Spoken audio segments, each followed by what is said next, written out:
ጠቅላይ ሚኒስትሩ በኤሌክትሪክ መኪና ላይ ከፍተኛ ዋጋ የሚጨምሩ ነጋዴዎች ላይ ስውር የስለላ ቡድን ክትትል መጀመሩን በአጽንኦት ገልጸው የዚህ ድርጊት ተሳታፊዎች አካላትን አስጠነቀቁ።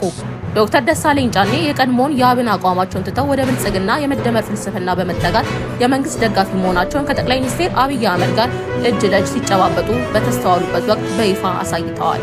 ውጥረቱ ዳግም ተመልሷል። አሜሪካ በኢራን ላይ ጠንካራ የአየር ጥቃት ሰንዝራለች። የፈረንሳዩ ፕሬዝዳንት ኢማኑኤል ማክሮን ላይ ጥቃት ተሰነዘረባቸው። የህወሓትን ውስጣዊ መዳከም ያነጣጠረው የጠቅላይ ሚኒስትሩ የሰላም ጥሪ ዝርዝሩን ትሰሙታላችሁ። በአዲስ አበባ ከተማ ሲጠበቅ የነበረው የቤት ኪራይ ገደብ አዳዲስ ስጋቶችን ይዞ መጥቷል። ዝርዝሩን የምናሰማችሁ ይሆናል።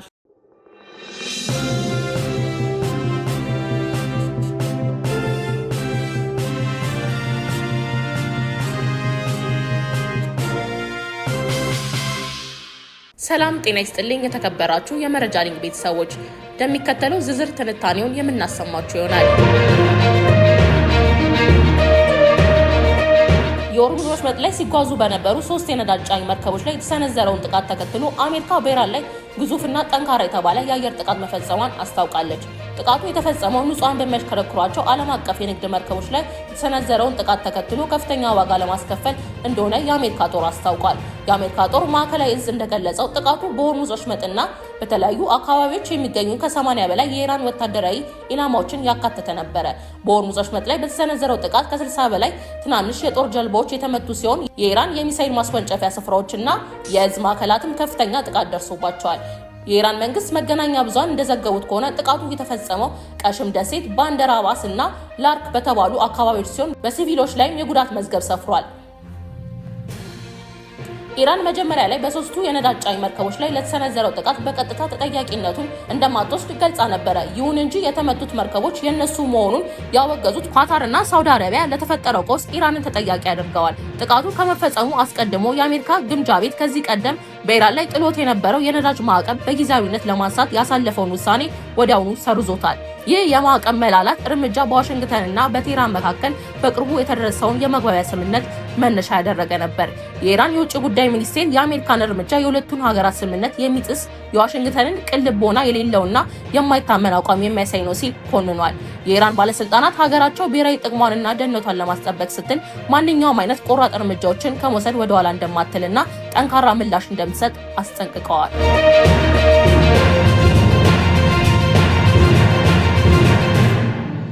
የፈረንሳዩ ፕሬዝዳንት ኢማኑኤል ማክሮን በሶሪያ ይፋዊ የስራ ጉብኝት በማድረግ ላይ ሳሉ በዋና ከተማ ዳማስኮ በሚገኝና እሳቸው ያረፉበት ሆቴል አቅራቢያ በደረሰ ድርብ የፍንዳታ ጥቃት 18 ሰዎች መጎዳታቸውን የሀገሪቱ መገናኛ ብዙሃን ዘግቧል።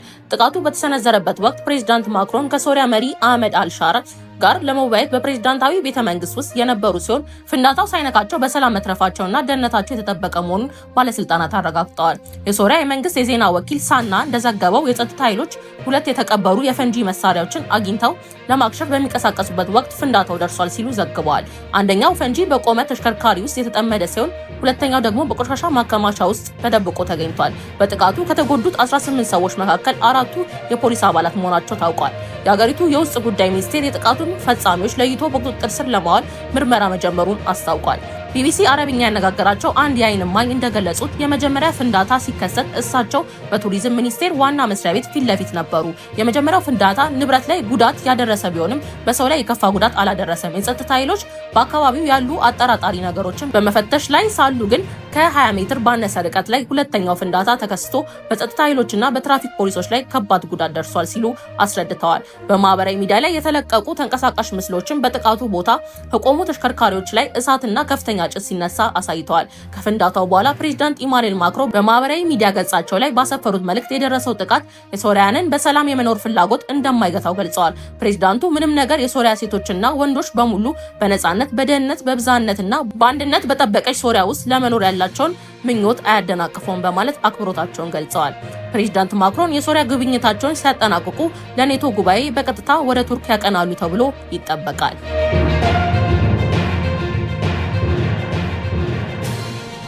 ጠቅላይ ሚኒስትሩ አብይ አህመድ በሕዝብ ተወካዮች ምክር ቤት የመጨረሻው ስብሰባ ላይ ያደረጉት ንግግርና ለህወሓትም ጭምር ያቀረቡት የቀልብ መግዛትና የሰላም ጥሪ በሀገሪቱ የፖለቲካ ተንታኞችና በተቃዋሚ ወገኖች ዘንድ ከፍተኛ ትችትና ጥያቄዎችን እያስነሳ ይገኛል። ጠቅላይ ሚኒስትሩ ከሰላም ውጭ ያለውን አይጠቅመንም ቢሉም በሀገሪቱ በተለያዩ አካባቢዎች ያለው ተጨባጭ ሁኔታ ግን ከንግግራቸው ጋር የሚቃረን ሆኖ ተገኝቷል። ጠቅላይ ሚኒስትሩ በምክር ቤቱ መድረክ ላይ ስለ ሰላም ንግግር ቢሰብኩም በተግባር ግን በሀገሪቱ በተለያዩ ክልሎች በተለይም በአማራና በኦሮሚያ ክልሎች ያለው ወታደራዊ ግጭት፣ የሰው ልጅ መፈናቀልና የጸጥታ ቀውስ አሁንም መፍትሄ አላገኘም። ይህም ጥሪውን ለሚዲያ ፍጆታ ብቻ የቀረበ ያስመስለዋል።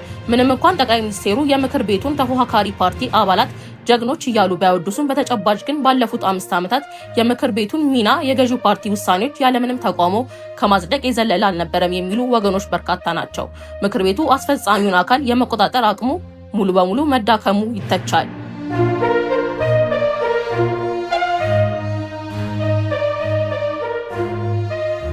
ለህወሓት የቀረበው ጥሪ የወቅቱን የሀገሪቱን የፖለቲካ ትኩሳት ለማቀዝቀዝ የታለመ ስልታዊ አካሄድ እንጂ ዘላቂና ሁሉንም አቀፍ ብሔራዊ መግባባትን ለመፍጠር የመነጨ እውነተኛ ቁርጠኝነት ላይኖር ይችላል የሚል ስጋት አለ። በቀጣዩ ዓመት መስከረም ማብቂያ ላይ የሚመሰረተው አዲሱ ምክር ቤት ሀገሪቱ ካለችበት ጥልቅ የኢኮኖሚ ውድቀት፣ የዋጋ ንረት፣ የሰላም እጥረት አንጻር ምን የተለየ ለውጥ ሊያመጣ ይችላል የሚለው ጥያቄ የብዙዎች ስጋት ነው።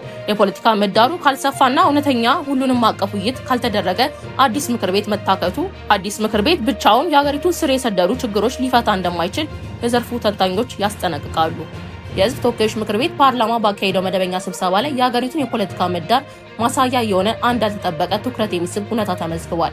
ጠቅላይ ሚኒስትር አብይ አህመድ በዕለቱ ባደረጉት ንግግር ቀደም ሲል የመንግስታቸውን የመደመር ሀሳብና ፍልስፍና ክፉኛ ሲተቹ ለነበሩት ታዋቂ ተቃዋሚ የፓርላማ አባል ዶክተር ደሳለኝ ጫኔ የአማራን ብሔራዊ ንቅናቄ አብን ተወካይ ልዩ ዕውቅናና ምስጋና አበርክተዋል። ዶክተር ደሳለኝ ጫኔ ከዚህ ቀደም የብልጽግና ፓርቲ የሚመራበትን የመደመር ርዕዮተ ዓለም የማይደግፉ ይልቁንም ጠንከር ያሉ የፖለቲካ ትችቶችና ጥያቄዎችን በፓርላማው መድረክ ላይ በማንሳት የሚታወቁ የህዝብ እንደራሴ ነበሩ። ይሁን እንጂ አሁን ላይ በሂደት አቋማቸውን በመቀየር የመንግስትን የልማትና የፖለቲካ ፍልስፍና በመደገፍ ወደዚያው መስመር በመግባት ያሳዩትን የፖለቲካ ጉልምስና ጠቅላይ ሚኒስትሩ አድንቀዋል። ጠቅላይ ሚኒስትር አብይ አህመድ በፓርላማው ፊት ለፊት ባስተላለፉት መልእክት ዶክተር ደሳለኝ ጫኔ የመደመር ሀሳብን ደግፈው አብሮ ለመስራት መወሰናቸውን አሞካሽተዋል። ጠቅላይ ሚኒስትሩ ዶክተር ደሳለኝ ቀደም ሲል የነበራቸውን የፖለቲካ አቋም አስታውሰው አሁን ላይ ግን የመደመርን አስፈላጊነት ተረድተው የጋራ ሀገራዊ አጀንዳን ለማሳካት ወደ ድጋፍ መስመር መምጣታቸውን በደስታ እንደሚቀበሉት ገልጸዋል። ትላንትና የተቃወሙትን ሀሳብ ዛሬ በትክክለኝነቱ አምነው መደገፍና አብሮ ለመቆም መወሰን ትልቅ የፖለቲካ ብስለትና ለሀገር የመቆርቆር ምልክት ነው በሚል ምስጋናቸውን አቅርበዋል።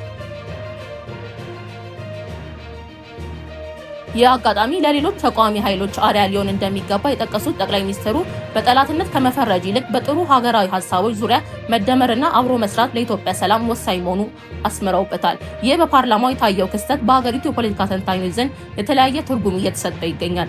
በአንድ በኩል እንደ ዶክተር ደሳለኝ ያሉ ጠንካራ ተቃዋሚዎች የመንግስት ሀሳብ መደገፋቸው በሀገሪቱ የሰላማዊ ፖለቲካ ባህልና መግባባትን ለመፍጠር ትልቅ እርምጃ ነው ተብሎ የተወሰደ ሲሆን በሌላ በኩል ደግሞ ይሄ አካሄድ ገዢው ፓርቲ የነበሩትን ጠንካራ ተቃዋሚ ድምጾች በሂደት ወደ ራሱ መስመር በማስገባት የተቃውሞ ምህዳሩን ይበልጥ እያጠበበ መሆኑን ያሳያል የሚሉ የፓርላማ ስጋቶችም አብረው እየተነሱ ነው።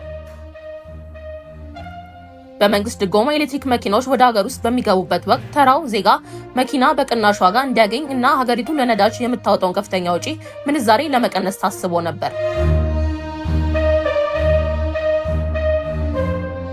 በመንግስት ድጎማ ኤሌክትሪክ መኪናዎች ወደ ሀገር ውስጥ የሚገቡት ተራው ዜጋ መኪና በቅናሽ ዋጋ እንዲያገኝና ሀገሪቱ ለነዳጅ የምታወጣውን ከፍተኛ ወጪ ምንዛሬ ለመቀነስ ታስቦ ነበር። በዚህ መሰረት መካከለኛ ኤሌክትሪክ መኪናዎች ለምሳሌ እንደ ID4 ወይም ትናንሽ የከተማ መኪናዎች ሁሉንም ወጪዎች አስልቶ ከ3.5 ሚሊዮን እስከ 4 ሚሊዮን ብር ባለው ዋጋ ለህዝብ መቅረብ እንደሚገባቸው በፓርላማ ተገልጿል። ነገር ግን በተጨባጭ ገበያ ላይ እነዚህ መኪናዎች እስከ 8 ሚሊዮን 9 ሚሊዮን ብር እጥፍ በሚባል ደረጃ እየተሸጡ ይገኛሉ።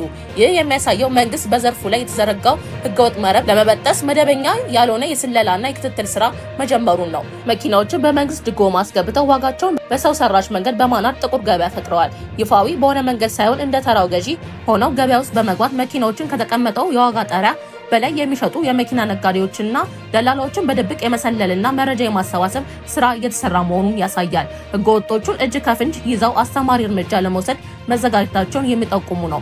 መንግስት ድጎማ ሲያደርግ መኪናዎቹ የመጨረሻ ተጠቃሚ ጋር ሲደርሱ በስንት መሸጥ እንዳለባቸው የሚያስገድድ የዋጋ ቁጥጥር ስርዓት ገና ከመጀመሪያው አለመዘርጋቱ ብዙዎቹ አስመጪዎች መኪናዎቹ የሚያስገቡት ፍቃድ ባላቸው ባንኮች ሳይሆን በውጪ ሀገር ባሉ የጥቁር ገበያ ዶላሮች በመሆኑ ያንን ወጪ ለማካካስ ዋጋውን ይሰቅሉታል። የህዝብ ፍላጎት በጣም ከፍተኛ በመሆኑ ነጋዴዎች ያገኙትን እድል ተጠቅመው ከፍተኛ የትርፍ ዕዳ ይጭናሉ። መንግስት እንይዛቸዋለን ማለቱን ተከትሎ በሚቀጥሉት ጊዜያት ከተቀመጠው ዋጋ በላይ ሊሸጡ አስመጪዎችና ማዕከላት ታሽገው የንግድ ፍቃዳቸው ሊሰረዝ ይችላል። መኪናዎቹን በሰነድ ላይ በ4 ሚሊዮን መዝግበው በጓሮ በር ግን 8 ሚሊዮን ከተቀበሉ ከፍተኛ የግብር ማጭበርበር ወንጀል ስለሚሆን የፍትሐ ብሔርና የወንጀል ክስ ሊመሰረትባቸው ይችላል። መኪኖች ወደ ሀገር ሲገቡ የተመዘገቡትን የፋብሪካ ዋጋ መነሻ በማድረግ ህጋዊ ትርፍ ብቻ ተሰልቶላቸው እንዲሸጡ የሚያስገድድ አዲስ መመሪያ ሊወጣ ይችላል። መንግስት ለህዝብ ጥቅም ብሎ የሰጠውን ድጎማ ጥቂት ነጋዴዎችና ደላላዎች የከበርቴነት ማደለቢያ ሲያደርጉት፣ መንግስት ይህንን የጥቁር ገበያ መረብ በበላይነት ለመቆጣጠርና እርምጃ ለመውሰድ ጦርነት መክፈቱን የሚያሳይ መግለጫ ነው።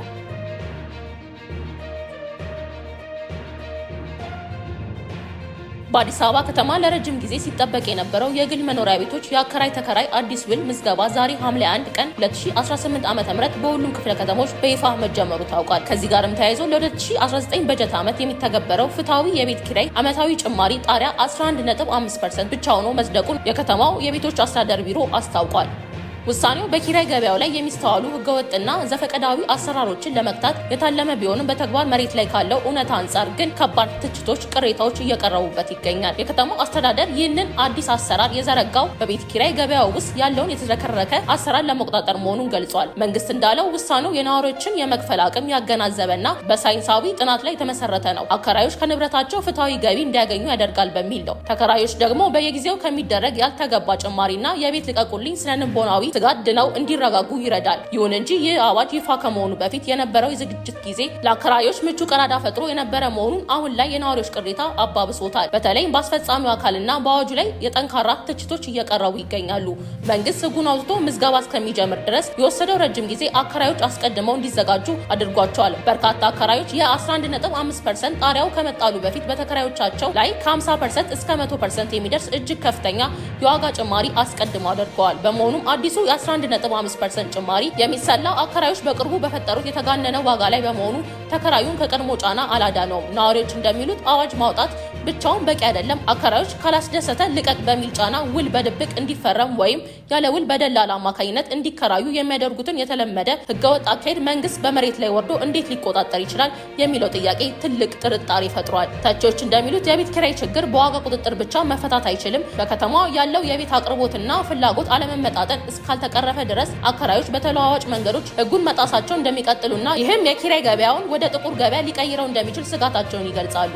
የቤት ኪራይ ጭማሪው በህግ ተለክቶ 11.5% መባሉ በመርህ ደረጃ መልካም እርምጃ ቢሆንም አከራዮች ከአዋጁ ቀድመው ያደረጉት የዋጋ ጭማሪ ግን የህጉን ፋይዳ አሳጥቶታል በሚል ነዋሪዎች እያማረሩ ነው። የከተማው አስተዳደሩ ይህንን አስቀድሞ የተደረገ ህገወጥ ጭማሪ ወደ ኋላ ሄዶ የማስተካከልና ይግባኝ የማየት ጠንካራ አሰራር ካልዘረጋ አዲሱ ህግ በተከራዩ ላይ የመጣውን የኑሮ ጫና ማቃለል አይችልም ሲሉ ታዛቢዎች ይተቻሉ። የዕለቱ ዜናዎቻችን እነዚህ ነበሩ። በየዕለቱ ትኩስ ዜናዎች እንዲደርሷችሁ ቻናላችንን ሰብስክራይብ በማድረግ ቤተሰብ ይሁኑ።